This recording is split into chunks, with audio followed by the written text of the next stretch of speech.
જય સોમનાથ બધાને welcome to Virendra Mer blog. Good morning.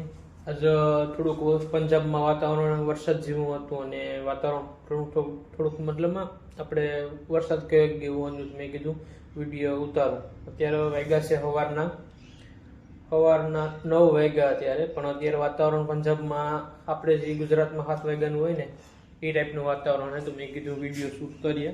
જોકે હમણાં ટાઈમ નથી મળતો, કારણ કે બુકું બધી ઉતરવાનું હોય, પાકી નોટું ને એવું, તો ટાઈમ બહુ મળતો નથી. તો એ મેં કીધું ઉતારી આવે તો હું તમને બતાવું આગળ. તો અત્યારે આપણે કોલેજ જવા નીકળી ગયા બેગ લઈને. અમારે ટૂંકમાં 9 વાગે કોલેજ હોય એટલે બહુ વાંધો ન આવે ઉઠવામાં ને. તો આ વાતાવરણ તમને બતાવું આજનું. આ 9 વાગ્યાનો સીન છે પંજાબનો. જો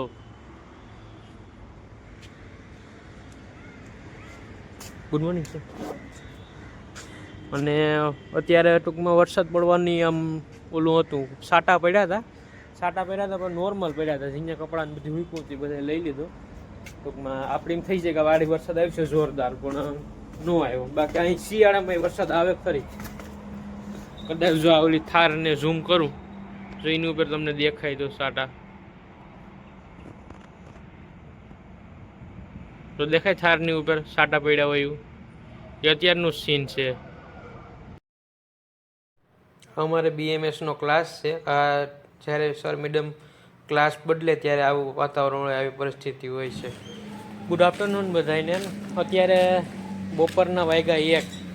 અત્યારે 1 વાગ્યાનું સીન હું તમને બતાવું. આપણે જ્યારે 9 વાગ્યે જે સીન હોય ને એ અટાણે 12 વાગ્યે સીન અહીં થાય છે. એ તમને બતાવું કેવું વાતાવરણ હોય ને. આ બપોરના 1 વાગ્યાનું સીન છે. ઠંડુ વાતાવરણ હોય એકદમ મસ્ત. ગાઈઝ, કિસ્મત કીને ફૂટલા કહેવાય ને એ હું તમને બતાવું. આજ કાલ કપડાં ધોયા હતા, બરાબર. તો કાલ કપડાં ધોયા ને તો મેં કીધું હૂકવી દઉં. તો હુકવવા આવ્યો તો હૂકવી દીધા. સવારમાં ઉઠ્યો છે, વરસાદ જેવું વાતાવરણ છે.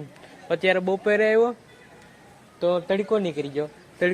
અને બીજા નંબરની વાત એ કે સવારના પરમાં બ્રશ કરવા આવ્યો ને ત્યાં વરસાદ આવતો હતો, એટલે કપડાં લઈ લીધા ને ભીના હતા તોય લઈ લીધા. અને પછી પાછો આવ્યો ને તો પાછો અટાણે તડકો નીકળ્યો તો પાછા શીખવા જાઓ હતા એમ. અને બીજા નંબરની વસ્તુ એ કે ટૂંકમાં અમારા આજ આખા અઠવાડિયામાં શનિવારે એક દી છે ને લેક્ચર હોય કહેવાનો રમતગમતનો, આખા શનિવારમાં.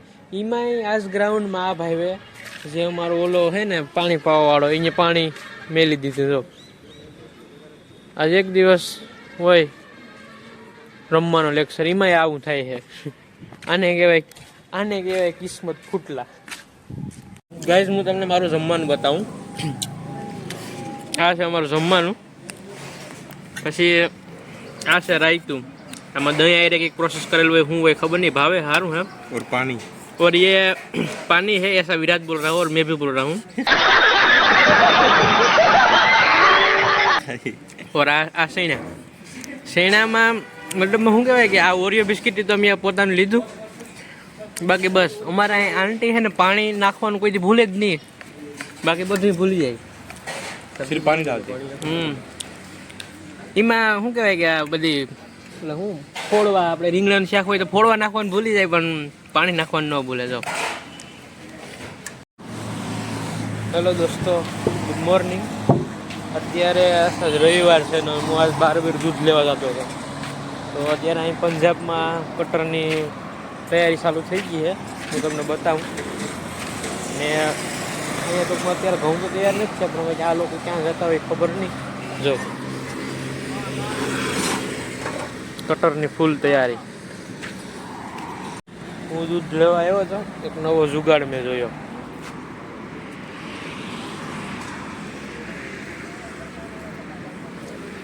આ ગેસ સપ્લાય કરવા માટેની ગાડી છે.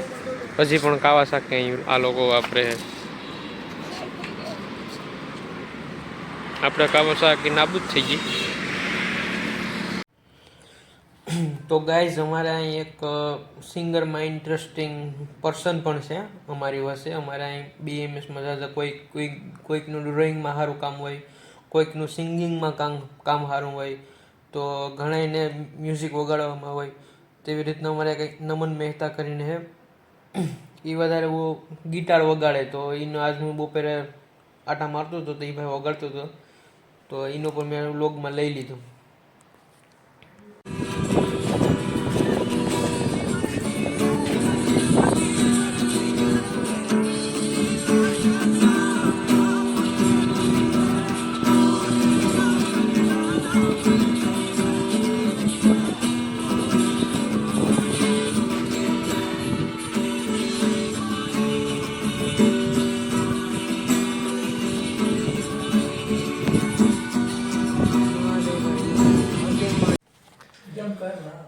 અત્યારે વાગ્યા 3, અમે બધી છૂટી ગયા અને બાપા એમ કહે કે છોકરો મારો ભણવા ગયો ડૉક્ટરનું. છોકરો શું કરે ને હું તમને બતાવું. અહીં તમે જુઓ, ફ્રી ફાયરની પથારી ફેરવે છે. આ શુભમ હે, આ ધવલભાઈ હે, લેપટોપ બીજાનું માગ્યું, ચા બનાવી અને પીવે છે. આપણે અહીં મરાઠી ભાઈ શિવાજીના ચાહક મૂવી જોવા માટે આવી ગયા, મતલબમાં લેપટોપમાં ડાઉનલોડ કરી ગયેલ છે. તો એ કે મારે જોવું है, तो ये भाई लैपटॉप लेवा आया. हमारी પાસે બીજાનું है, આ મરાઠી है. हाँ भाई आदित्य, शिवाजी के बारे में कुछ. छत्रपति शिवाजी महाराज के बारे में क्या बताओ, वो हमारे आराध्य देवत है. आराध्य देव है. महाराष्ट्र में उसका कितना सम्मान करते हैं लोग. बहुत ज्यादा सम्मान करते हैं. और वो कोई बता रहा था ऐसा कि उसके जन्मदिन पे दिवाली की तरह होता. हाँ, दिवाली की तरह होती है. रात में 12 बजे से ये दिवाली चालू हो जाती है हमारे छत्रपति संभाजी नगर में, खास करके. बहुत तो ये बहुत बड़ा स्टैचू है छत्रपति शिवाजी महाराज का सिटी के बीच में. और ये सावा मूवी भी बहुत चलेगा ना. फिर सावा मूवी बहुत चलेगा. प्री बुकिंग बहुत है, टिकट नहीं मिल रही है महाराष्ट्र में अभी. तो अभी टिकट नहीं मिल रही है. फिर तो बढ़िया है. और तू लैपटॉप में. ગુડ ઇવનિંગ બધાને.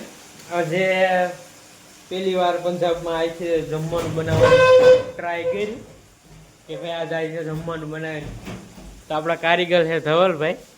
આપણે તો કંઈ આવડતું છે ને, આ બધી સિનિયરનું લઈ આવ્યા. એટલી બધી ના એકમાં ચટણી તો ખા.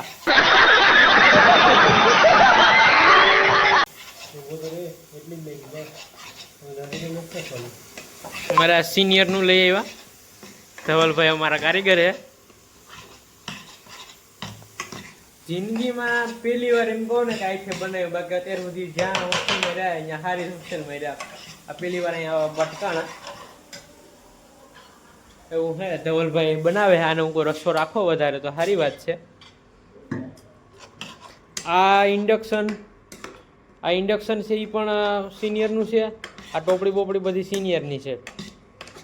ને અહીંયા છે ને ભાઈ સરસવનું તેલ મળે, મતલબ આપણું સિંગ તેલ ન મળે. જો આ સરસવનું 70 રૂપિયાની બોટલ. અને બાકી રોટલી લઈ આવ્યા 10 ભોજનાલયમાંથી, મતલબ આ રોટલી નથી બનાવી, અહીંયાથી તૈયાર ઓલામાંથી લઈ લીધી. ને ધવલભાઈ ચટણી નાખશે. અને બાકી એટલો મસાલો લીધો, બાકી બધી સિનિયરની દયા. એના સિવાય અમે થોડુંક બકાલું લઈ આવ્યા, એ તમને બતાવું એનો શું ભાવ રેટ હોય. અને પંજાબમાં થોડુંક એક વટાણા ને એક થોડું સારું હોય તો એ હું તમને બતાવું. આ વટાણા અમે લઈ આવ્યા 15 રૂપિયાના અડધો કિલો. આ એટલા આવ્યા 15ના અડધો. ને થોડાક અડધા જેટલા શાકમાં નાખી દીધા, તો કે વધારે આવ્યા. પછી આ બટેટા લાવ્યા 20ના કિલો. બટેટા પણ આમ સારા, આમ કઈ એમ ફૂંગાઈ ગયેલ જીવાની એમની આમ મસ્ત બટેટા જો, એટલે તાજો જ માલ. પછી આ ધાણા 5 રૂપિયાનો પણી. અને પછી ટમેટા ધવલ કેટલાના હતા? આ ટમેટા 15ના અડધા કિલો. એટલું તો અમારા હાલ છે 3-4 દી. જોઈએ શાક કેવું લાગે, બાકી પછી બીજી વારથી ભોજનાલયમાં જ ખાવાનું ચાલુ રાખશું. આજના વ્લોગમાં એક જ દિવસનો વ્લોગ નથી, 2-3 દિવસના ભેગા કરીને વ્લોગ છે. તો કદાચ કટકા થાય, તમે જોયા હશે. તો એક દિવસનો વ્લોગ નથી, આ 2-3 દિવસનો ભેગો કરી અને વ્લોગ બનાવેલ છે. Thank you. આજનો વ્લોગ આપણે અહીંયા પૂરો કરીએ.